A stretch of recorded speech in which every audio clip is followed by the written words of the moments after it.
Lula viajou com Janja para a França. Lá vai ter um encontro do G7. A pergunta que fica é, o que foi que Lula foi fazer lá? Porque o G7 reúne as 7 maiores nações do mundo. O Brasil não faz parte desse grupo. Lula foi fazer o quê? Gastar nosso dinheiro? Trazer o boleto para o povo pagar? Segundo o que eu apurei, o Macron convidou Lula juntamente com a Janja. E aqui eu não quero insinuar nada. Coloca nos comentários o que você pensa com relação a isso. Não estou dizendo nada, tá? Só estou dizendo que o Macron convidou Lula juntamente com a Janja e essa fama de Janja com Macron já é mal vista, não é de hoje. Mas olha isso aqui que o Cristiano Beraldo vai comentar, porque o Donald Trump vai estar nessa reunião das 7 maiores nações do mundo e segundo o que eu estou sabendo, o Lula vai tentar, não tem nada marcado, conversar com o Donald Trump para tirar as tarifas aqui do Brasil. Será? Ou então Lula vai querer colocar mais fogo ainda na questão, vai querer colocar lenha na fogueira para depois voltar com a tese, a nossa soberania, fui lá defender a nossa soberania. Ou então ele foi defender os seus amigos narcoterroristas, ao qual o Donald Trump, juntamente com o Flávio Bolsonaro, querem enfrentar. E o Lula é totalmente oposto a isso. Não pode. A nossa soberania, aqui quem manda é nós. Eu já estou enfrentando, segundo o Lula, né? Pessoal, olha essas informações que eu vou trazer aqui para vocês, porque é uma bizarrice, pessoal. Lula vai fazer essa viagem, não vai trazer resultado nenhum, só vai trazer o boleto, infelizmente, para os brasileiros pagar. Essa é a realidade. Para assistir esse vídeo, trouxe diversas informações, mas antes, deixa o like, curte, comenta, compartilha, inscreva-se aqui no canal. Quero agradecer a cada um que tem contribuído no Pix, que tem me abençoado, não importa o valor, com 5 centavos, 10 centavos, não interessa. Sendo de coração, você apoiando o meu trabalho aqui, isso para mim tem muito significado. E você que não está contribuindo, que Deus abençoe também, assiste o conteúdo, porque isso é muito importante, até porque você fica bem atualizado. Olha só isso aqui, pessoal, que Cristiano Beraldo vai comentar com relação a essa viagem do Lula. Porque o Brasil não faz parte do G7, o Lula não vai trazer resultado nenhum e no final das contas vai ser uma bizarrice e uma narrativa que ele vai trazer. Para dizer, olha povo brasileiro, olha o resultado que eu trouxe. Pessoal, que coisa feia, né? Olha isso aqui. Lula e Janja estão fazendo mais uma viagem internacional, dessa vez para a pequena e simpática cidade de Evian, no interior da França. A justificativa para esse novo passeio internacional foi um convite do Emmanuel Macron, presidente da França, para que o Lula acompanhe o encontro do G7. O G7 é um grupo que reúne as 7 maiores nações do planeta. Só que o Brasil não faz parte desse grupo. E o Lula não vai participar das conversas, das reuniões, dos debates. Ele vai ficar ali peruando. Ele vai ficar como aquele estagiário que o diretor da empresa pede para acompanhar até a reunião que vai acontecer, só que na hora que chega na reunião, o estagiário fica esperando ali na antessala. Esse vai ser o Lula em Evian. Agora, a imprensa internacional já deixa isso claro quando vai dando destaque para o Lula como um porta-voz, junto com o diretor-geral da Organização Mundial de Saúde, da cobrança por um tratado para que essas 7 nações se comprometam em como lidar com as próximas pandemias. Um assunto que não tem absolutamente nenhuma urgência e que não deveria nem ser tratado pelo presidente do Brasil. Afinal de contas, a contraparte dessa conversa é o diretor de um órgão internacional. Não é coisa de presidente para presidente. Então Lula vai se rebaixando, porque para ele o importante é passear. Agora, ele até ensaiou que haveria uma conversa com Donald Trump. Só que essa reunião, esse encontro, não foi confirmado nem pelo Brasil e nem pelos Estados Unidos. Então o Lula vai ali com 2 propósitos. O primeiro, fazer mais uma viagem dessa lua de mel que já dura 4 anos com a Janja, que a gente banca. Nós estamos pagando. Você, meu amigo, você, minha amiga, que acordaram cedo hoje, segunda-feira, para trabalhar, vocês vão pagar imposto, nós todos vamos pagar imposto para bancar mais esse passeio do Lula. E o segundo objetivo que o Lula tem em 100% das viagens internacionais que ele faz é sempre se comportar como um porta-voz, um relações públicas do Joesley Batista, o seu grande parceiro de negócios. Lula, em todas as viagens que fez, sempre levou o Joesley debaixo do braço e interveio junto a autoridades de outros países em favor das empresas do Joesley. Essa é a realidade da diplomacia brasileira. Eu só peço que essa seja a última viagem que a gente banque. Nós não aguentamos mais, é muito injusto ficar bancando essa vida boa desse casal de 5ª categoria que só queima o nome do Brasil no exterior. Pessoal, olha só essa entrevista aqui com o Flávio Bolsonaro e olha só o que ele falou aqui. Aqui ele derrubou a narrativa dos esquerdistas que estão dizendo que ele foi para os Estados Unidos para tramar contra o Brasil. Olha só a resposta dele, porque aqui ele deixou muito claro. Eu fui convidado para se encontrar com Donald Trump e eu conversei com Trump para colocar as facções daqui do Brasil como facções do terror e para ter um enfrentamento pesado contra elas. E aí ele foi buscar o apoio de Donald Trump para fazer isso. A esquerda, como está surtada, está tentando espalhar a narrativa para o Brasil de que Flávio Bolsonaro quer o Brasil dentro de um buraco. Ele quer as tarifas aqui no Brasil. Flávio Bolsonaro quer a pobreza da nação. Pessoal, olha só esse comentário sensacional com o nosso futuro presidente, aqui onde ele trouxe todos os argumentos e derrubou a narrativa mentirosa da esquerda que só sabe fazer fake news. Essa aqui é a verdade. Olha isso aqui. Seus adversários têm dito também que assim, a visita ao presidente Donald Trump acabou depois provocando o tarifaço, né? O que o senhor tem a dizer sobre isso? Maurício, isso aí é narrativa falsa, como sempre da esquerda, né? A mentira virou um método do PT. E a partir do momento que eu fui convidado para ir aos Estados Unidos, né, o presidente da maior democracia do mundo faz um convite a um pré-candidato. Eu não fui institucionalmente como presidente da República, que eu não sou ainda. E o pedido que eu faço a ele de classificar como terroristas Comando Vermelho e PCC, já que viraram organizações, né, que levam o medo coletivo, né, que impõem as suas próprias regras em diversas áreas que eles dominam em todo o Brasil. Mais de 25% da população, Maurício, vivem em áreas dominadas, né, por esses narcoterroristas. E lavam dinheiro aqui no Brasil e a sua atividade criminosa ultrapassa as fronteiras do Rio de Janeiro, de São Paulo, do Brasil e da América Latina. Portanto, é natural, não é, Maurício, que qualquer presidente que realmente queira combater essas organizações narcoterroristas se alinhe, faça pactos de cooperação com outros países, como fez a Argentina, como fez o Paraguai, né, como fez o Peru, só não fez o Brasil, o México e a Venezuela.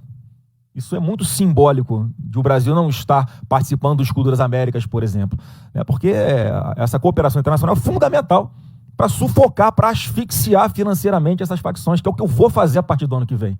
Então, Maurício, eu fui pedir isso para ele, e incluindo, também pedi nas reuniões que eu tive lá, que não houvesse a tarifação das empresas brasileiras. Ainda falei assim, as empresas brasileiras são as mais taxadas do mundo pelo governo Lula.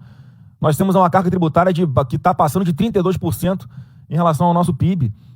É sufocante, não tem como pagar. Se as empresas brasileiras fossem mais penalizadas ainda pelo governo americano, seria muito danoso para nós aqui no Brasil. Então, pedi que não houvesse isso expressamente.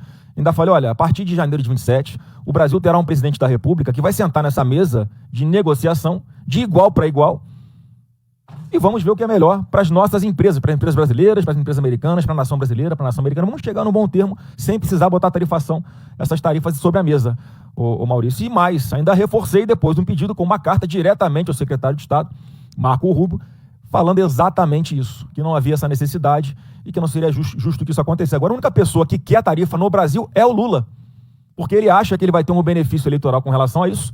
Se as empresas forem tarifadas, vai querer jogar na conta de outra, do Bolsonaro.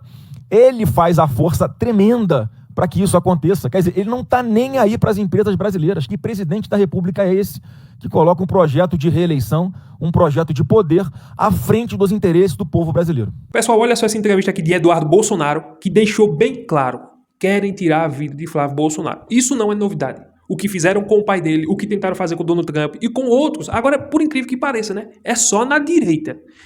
Eu não vi até agora, pode ser que tenha algum atentado contra algum presidente presidenciável da esquerda. Não vi até agora, é só na direita. Flávio Bolsonaro, ele corre um grande risco, já reforçou a sua segurança, tá andando com colete, carro blindado, tudo, mas vocês estão lembrados que o Lula fez aquele apito de cachorro, né? Ele disse que assim como o Tiradentes foi enforcado e os traidores da pátria, e sinalizou justamente para Flávio Bolsonaro. Se fosse Flávio falando isso, o STF, o PGR, o Brasil já estava se mobilizando. Quando é contra Flávio Bolsonaro, ninguém fala nada. Alexandre de Moraes não dá 24 horas para Lula se explicar do porquê ele falou isso. Mas a gente já sabe como funciona o sistema maligno aqui no país, que está todo aparelhado e está do lado do Lula e da esquerda. Isso não é novidade para ninguém. Olha só isso aqui que Eduardo Bolsonaro vai falar com relação a isso. Mas a gente tem que conhecer contra quem que a gente está lutando. Porque já assassinaram, né, o líder das pesquisas lá da direita da Colômbia, o Miguel Turbay Uribe, assassinaram o Fernando Villavicencio no Equador, facada no Bolsonaro, tiro no Trump. Isso para citar alguns casos aqui na nossa região, nas Américas. E é sempre quem? É sempre alguém de direita. É sempre alguém de direita que toma a pior. E a esquerda depois vai com cara de santo. Não fiz nada. É o famoso apito de cachorro. Sabe o que é o apito de cachorro? É aquele apito que você coloca na boca, você sopra. Os seres humanos não escutam, mas o cachorro escuta. Devido ali às vibrações, alguma coisa que tem, né, no som. Mas é isso que acontece. A esquerda fica incentivando esse tipo de conduta e depois quando ela acontece, a esquerda fala, eu não sabia de nada. Mas eles fazem o quê? Eles aceitam utilizar a violência como instrumento político. Então eu acho que o Flávio tem que tomar muito cuidado com a segurança dele. Cada vez mais vai valer mais a pena assassiná-lo. Porque se tirar Flávio, quem é que resta? Restam as pessoas que a gente conhece aqui da direita, né? Porque a gente comenta sobre esses assuntos. Agora, vá lá no interior da Bahia, vá lá em Riachão, em Pé de Serra, ou em próprio Lem, perguntar para o pessoal quem é Zema, quem é Caiado, quem é Renan Santos, ou quem é qualquer uma dessas figuras. Então vai ser uma eleição entregue de bandeja para o Lula. Então é contra isso daí que a gente está lutando. E assim a gente tem que saber. Agora eu pergunto a vocês, existe isenção em Alexandre de Moraes? Olha só isso aqui. A defesa de Eduardo Bolsonaro pediu um adiamento no julgamento de Eduardo Bolsonaro. Simplesmente o Xandão, o ditador do Supremo Tribunal Federal, negou. E outra coisa, vão julgar ele. Quem é que vai julgar? A primeira turma vai julgar Eduardo Bolsonaro por coação. É brincadeira, né? Pessoal, existe alguma isenção nessa primeira turma que vai julgar Eduardo Bolsonaro? Flávio Dino, Zanin, Carmen Lúcia e Alexandre de Moraes. Os 4 que votaram para condenar Bolsonaro e toda a turma por causa da suposta trama golpista e todos aqueles atos do 8 de janeiro, esses aí, todos vão votar, não precisa nem votar. Nós já sabemos qual vai ser o placar dos votos. Vai ter alguma divergência? É claro que não. A narrativa é não, veja bem, eles vão defender a democracia com o voto deles. É nada, pessoal. Isso é só perseguição política. Olha só isso aqui que essa esquerdista da UOL vai falar com relação ao tirano que vai, por incrível que pareça. Por incrível que pareça. O cara que não tem a mínima condição de estar no Supremo Tribunal Federal vai julgar Eduardo Bolsonaro. O mundo reconhece Alexandre de Moraes como uma pessoa que não tem a mínima condição de estar no Supremo Tribunal Federal. O mundo não reconhece Alexandre de Moraes como um juiz isento. Mas aqui no Brasil, meu filho, aqui no Brasil pode tudo. Pode corrupção, bandalheira, juiz envolvido com vorcaro, pode tudo aqui. Brincadeira, né? Olha isso aqui. Onde que o ministro Alexandre de Moraes negou um pedido da Defensoria Pública da União para adiar o julgamento do ex-deputado Eduardo Bolsonaro, o personagem que estávamos falando até há pouco. O Eduardo será julgado pela primeira turma do STF por coação, está marcado para amanhã, dia 16, em um pedido apresentado ao Supremo, a Defensoria, que faz a defesa do ex-parlamentar, pediu adiamento da análise e a participação de um ministro da segunda turma no colegiado. Na decisão proferida, Moraes considerou não haver violação aos princípios de juiz natural e do colegiado do julgamento. Para o ministro, não existe prejuízo para a defesa, já que em caso de empate no julgamento, prevalece a decisão mais favorável ao réu.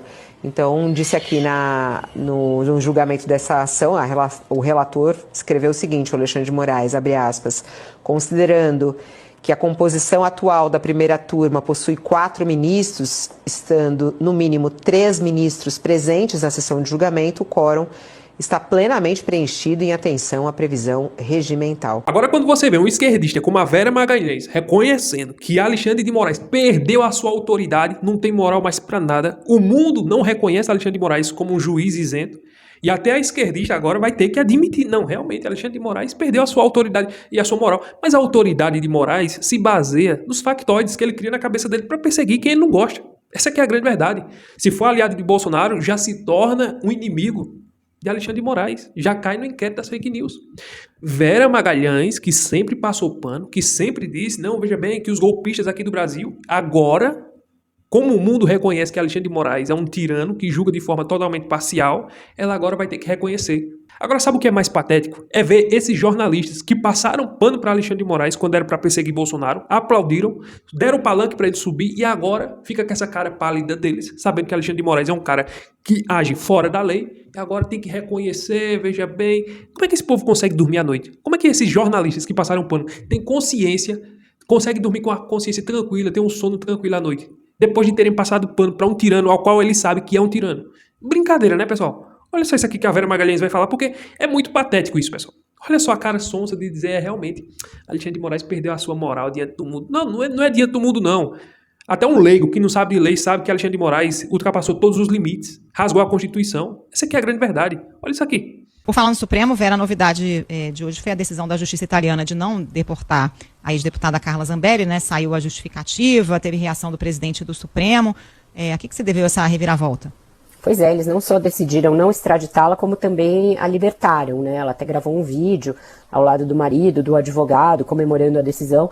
Foi uma decisão da Corte de Cassação, que é uma instância recursal ali do sistema judicial da Itália, que apontou a imparcialidade do ministro Alexandre de Moraes para julgar a deputada Carla Zambelli. Diz que ele atuou como julgador, mas que ele também era uma das supostas vítimas dos crimes imputados a ela, que isso afetava sua capacidade de discernimento, sua capacidade de isenção e, portanto, o julgamento não teria sido lícito.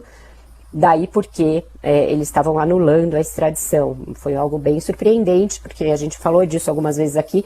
A Itália costuma ser mais fácil para extraditar brasileiros, e já há casos jurisprudenciais nesse sentido. O Supremo Tribunal Federal soltou uma nota assinada pelo Edson Fachin, ministro-presidente, reafirmando a independência, a imparcialidade, dizendo que o julgamento aconteceu dentro das devidas normas do processo legal, transcorreram em estrita observância à Constituição e manifestando preocupação com um precedente ali que poderia ser usado por outros tribunais. E pode realmente.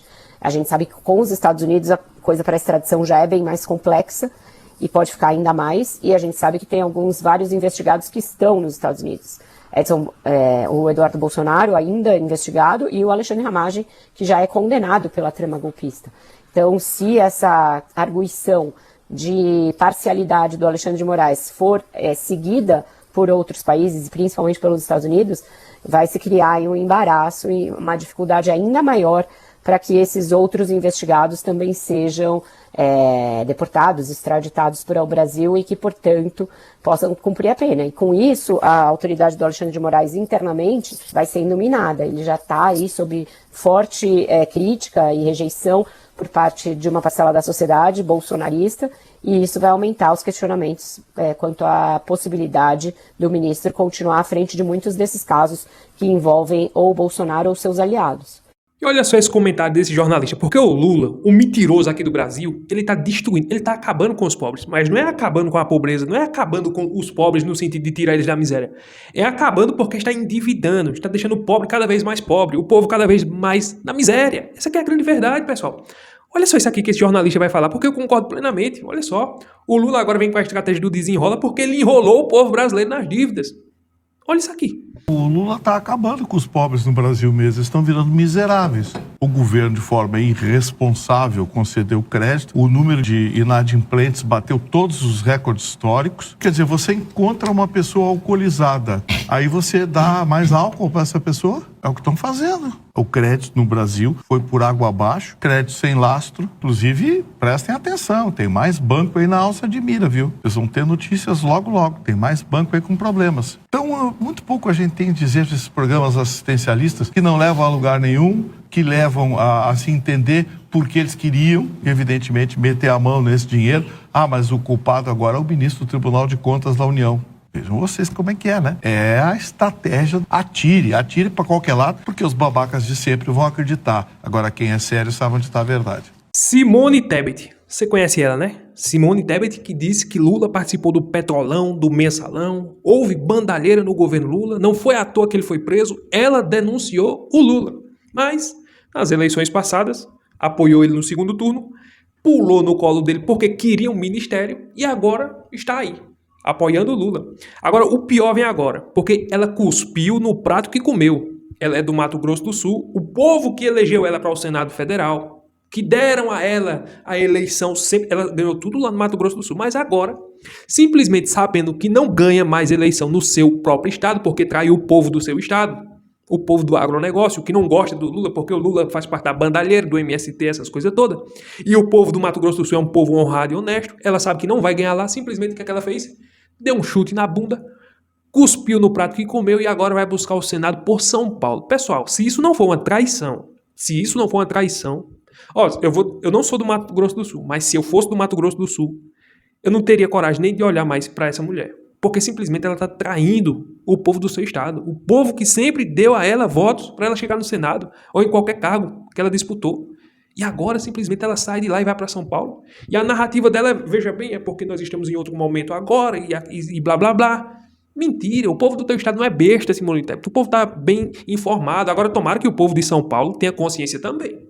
Porque como é que a pessoa que não é do estado está indo para o estado apenas para se aproveitar, para dar palanque político a Lula, para destruir São Paulo? tanto ela como a Marina Silva. Pessoal, pelo amor de Deus. Ô Paulista, bora ter consciência também, né? Olha só isso aqui que ela vai falar, pessoal. Deixar de disputar lá, porque é um estado onde se diz que o presidente Lula tem bastante votos, mas é um estado também onde 75% dos eleitores são bolsonaristas. A senhora se sentiu empurrada? Não, Verusca. Bom, duas coisas que são importantes, né? A vida inteira eu tive, como eu sou filha de um político, quando eu tinha 5 anos de idade, meu pai entrou pra vida pública, você conhece, você acompanha muito a história do meu pai, e desde então eu sou uma pessoa pública.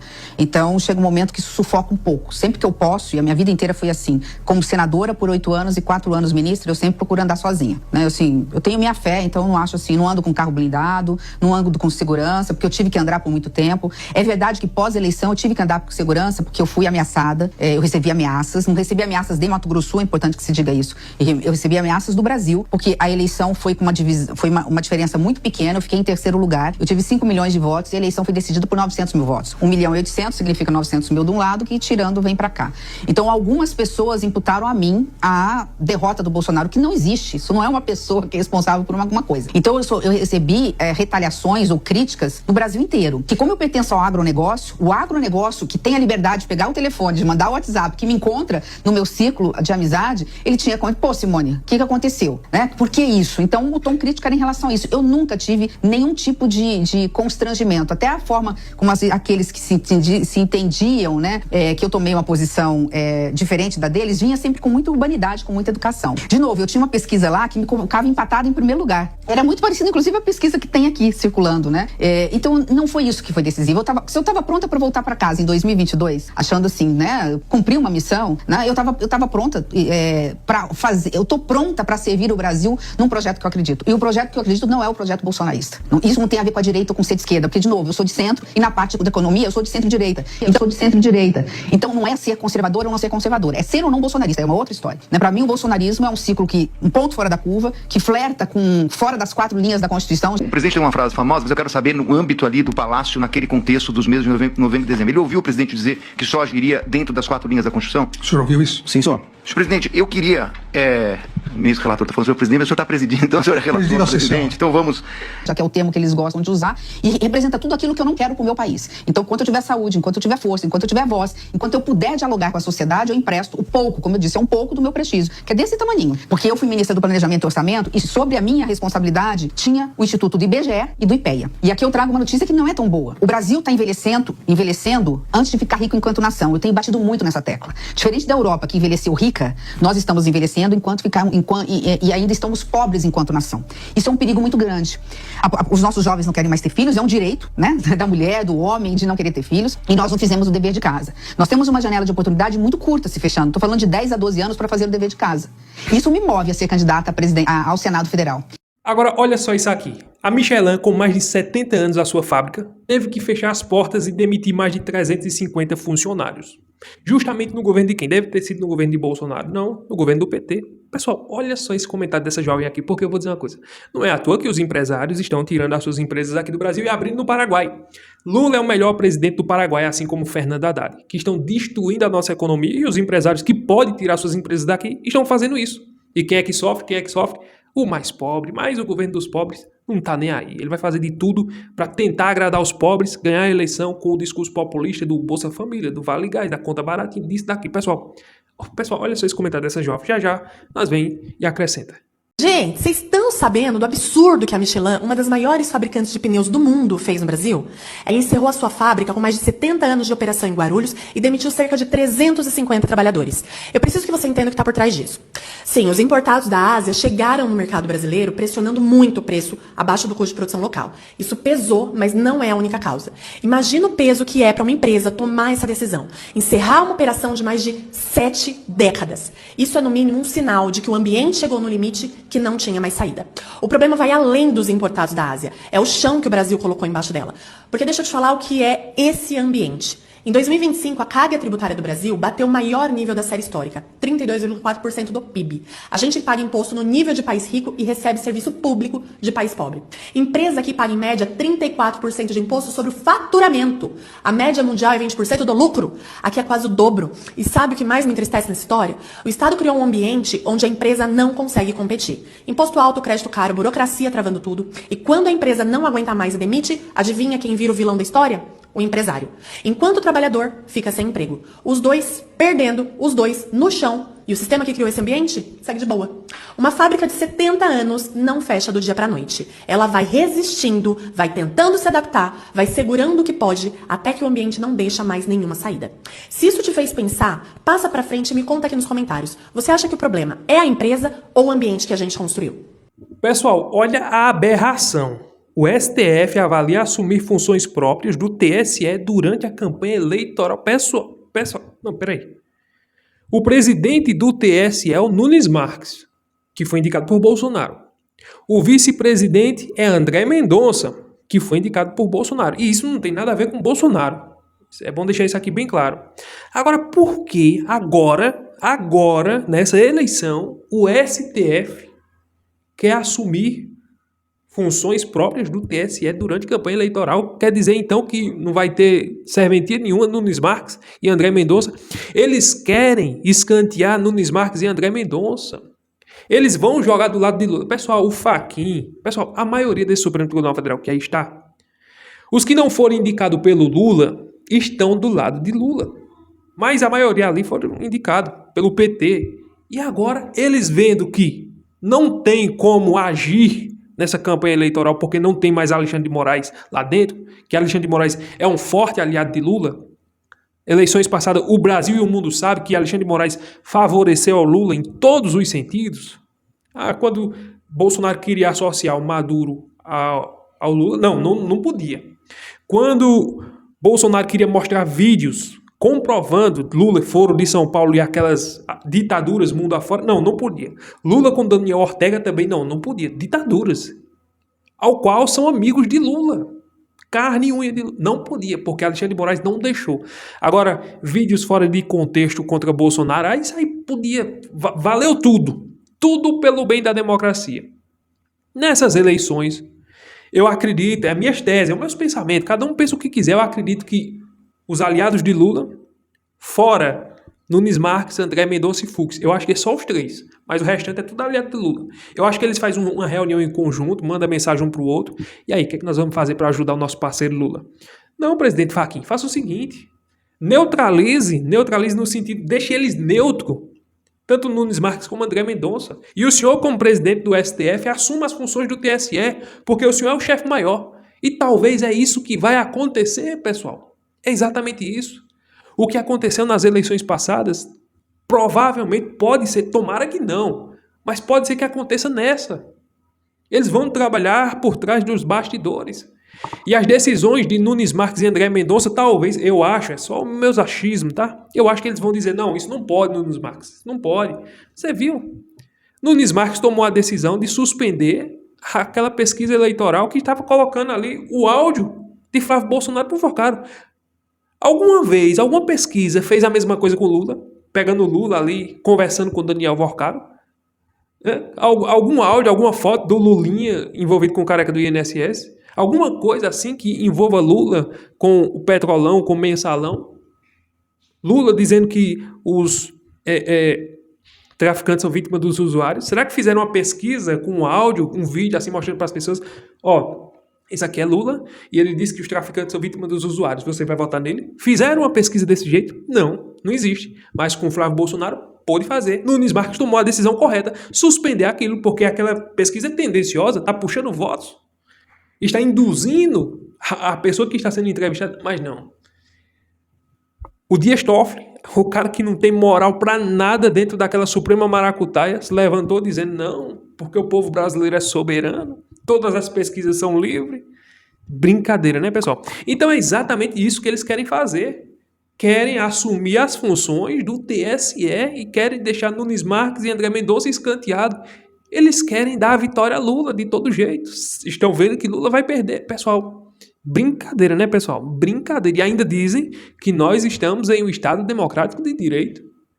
Pessoal, esse Supremo Tribunal Federal, para mim, na minha opinião, só escapa André Mendonça e Fux. E Nunes Marques ainda é uma interrogação, ainda não sei, não tenho certeza dele. Mas está tomando decisões e atitudes corretas, pelo que eu estou vendo. É lamentável, né, pessoal? Pessoal, eram essas informações que eu queria trazer para vocês. Se você gostou do conteúdo, deixa o teu like, curte, comenta, compartilha, inscreva-se aqui no canal. Se quiser contribuir com o meu trabalho, se você acha que o meu trabalho vale a pena, Mande um Pix, 5 centavos, 10 centavos, o que você quiser. E se quiser também, tá? Sinta-se à vontade. Se você acha que vale a pena contribuir com o meu trabalho aqui na internet, né, que dá um pouquinho de trabalho, tá? Dá um pouquinho de trabalho reunir esses conteúdos e trazer para vocês, mas é satisfatório para trazer informações, né, para que as pessoas fiquem sabendo, fiquem alerta, tomem conhecimento de coisas que talvez você não vai ver na grande mídia. Deus abençoe a sua vida, até o próximo vídeo, se Deus permitir, e fui!